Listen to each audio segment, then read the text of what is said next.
Hi, and welcome to this presentation on Health Data Dictionaries. My name is Eric Brown, and I'd like in this session to highlight some important shortcomings with the use of coded data in data dictionaries, particularly as we adopt more streamlined electronic collection methods. In many countries, there is a move to improve the quality and utility of clinical data sets, such as through the establishment of clinical registries, which can be used both by researchers and administrators to increase our clinical knowledge and also improve the delivery of and efficiency of healthcare services. As we move to a world where data is collected electronically as part of the clinical process, we need appropriate specifications for our data that can ensure safety, quality, implementability, utility, and maintainability. But we don't want to forever be battling with the proliferation of unnecessary and ad hoc codes. Let's first look at the background to the use of codes in data dictionaries. Back in the dark ages of paper collections, there were some sound reasons for using codes. They helped to reduce the burden of transcribing from case notes to data collection forms. In the early days of computers, when memory was tiny, when processing power poor, and when text processing software was quite rudimentary, computers could actually handle codes more readily. They had trouble dealing with large quantities of text. But by the 1990s, we had well-established innovations for handling text data. We had the World Wide Web, XML, platform-independent programming environments, Java, almost ubiquitous networking, graphical user interfaces, pop-up menus. And by now we have a large capacity storage capability. We have fast network links, new web technologies, podcasts, streaming video, object databases, XML databases, and a host of other IT innovations. But still, we have the same tired old approach to defining health data sets. It's time to dissolve the pain wrought by those codes and move into the 21st century. All we usually need for a given data element is a set of prescribed values, bereft of any arbitrary codes, often just the text that the clinician and the researcher understands. No more, no less. Possibly no other area of healthcare activity has been so shackled by the protocols of last century.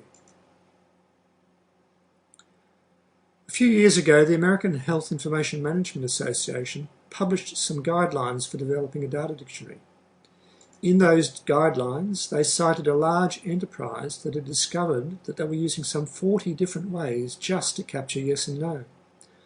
The guidelines recommended that such conflicting representations be standardized to just one set of values for the enterprise data dictionary.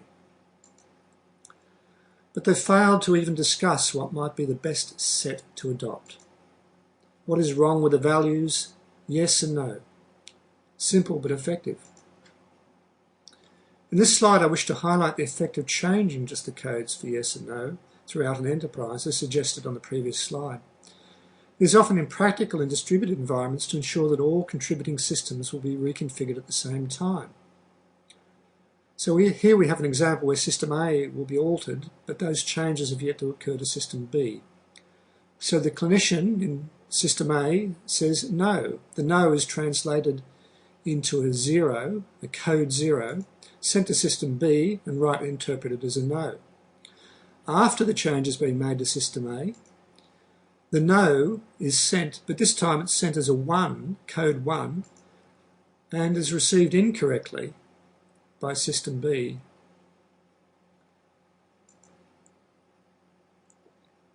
In this example, the value set has been updated to reflect a new laparoscopic procedure, leading to a republished code set. So before the republished code set has been promulgated, clinician selects hysterectomy. That is reported as code 25 and received by System B correctly as a hysterectomy. After the change has been made to System A, this time hysterectomy has been replaced by code 26. And this ends up in System B, which is yet to be changed, as an incorrect value. You might think this wouldn't occur in real life, but I'm sure it does. Now let's consider a data repository collecting data over a number of years and whether code sets have changed over time.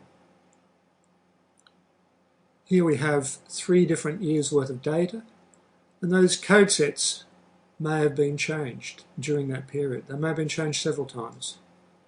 But for each of these data sets, the meaning must be checked against the corresponding data dictionary used by the supplier at the time the data was supplied.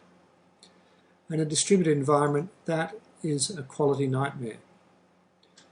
Not only is this a quality issue, the same dictionaries would also have to be available to each and every researcher who needs to interpret the data and be integrated into their analysis software. If the meaning, that is to say just the text, had been stored instead of the code, then this would not be a problem. A related problem, exacerbated by the insistence on using codes, is that of data type misuse. Let's look briefly at this issue of data representation within data types.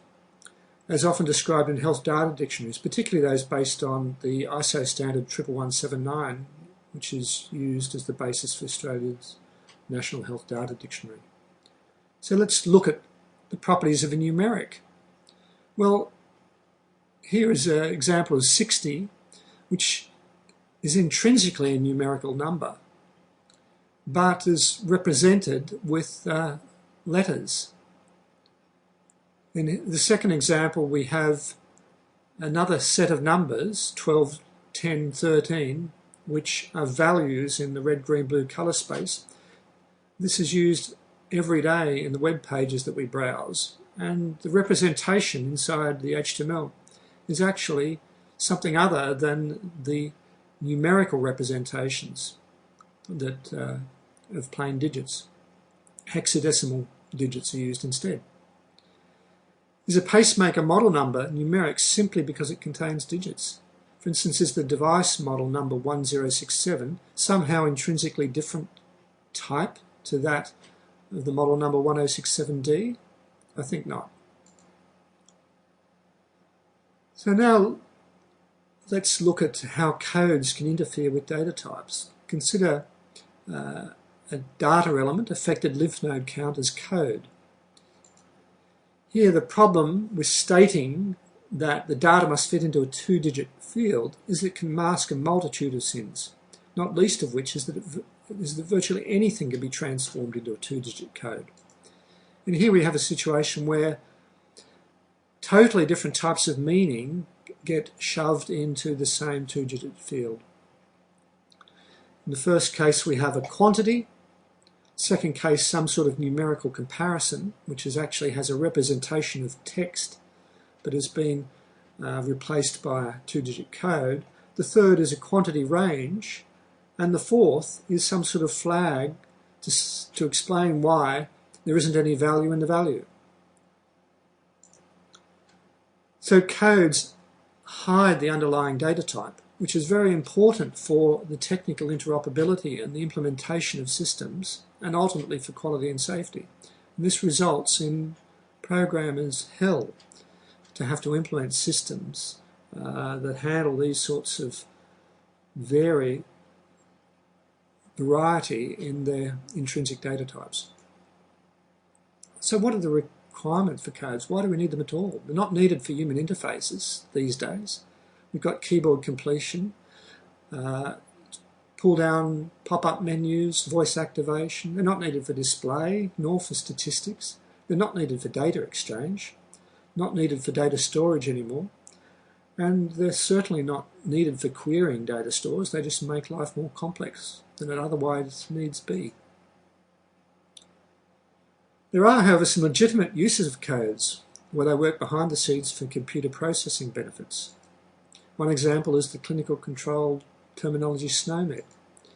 Here the codes are used to support the complex hierarchies, synonyms, the interrelationships between different concepts, terminological expressions, the versioning of terms, language translations, subsetting the terminology. SNOMED is such a large terminology that in some instances you want to constrain down the allowed set and the codes help in that process. Similarly with detailed clinical models or information models, such as the open-air archetypes.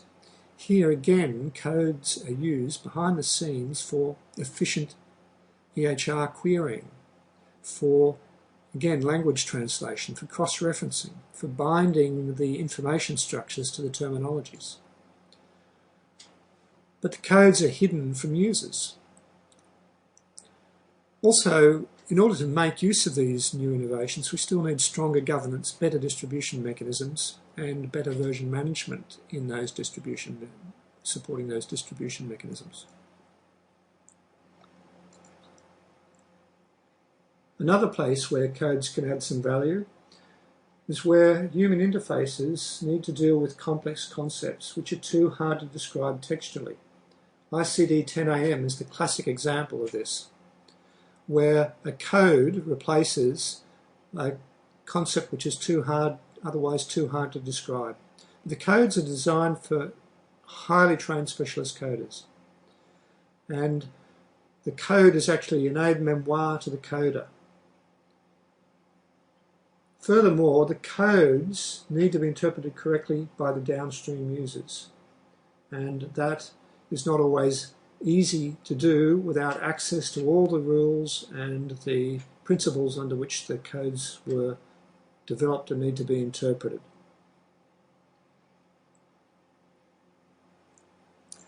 So where to from here? Well, if the data sets are to be gathered by clinical systems rather than manually transcribed by humans, then a new approach should be adopted. We need to consider the effects of changes to the data dictionary over time, what the changes mean to implementations, how they're going to be controlled. We need to become aware of the emerging e-health approaches, such as controlled terminology, SNOMED and the ilk, and open-air archetypes. It's worth understanding the ISO standards 11179, which are the basis for data dictionaries. It's important to understand what their shortcomings are. It's also worth investigating the new health data types.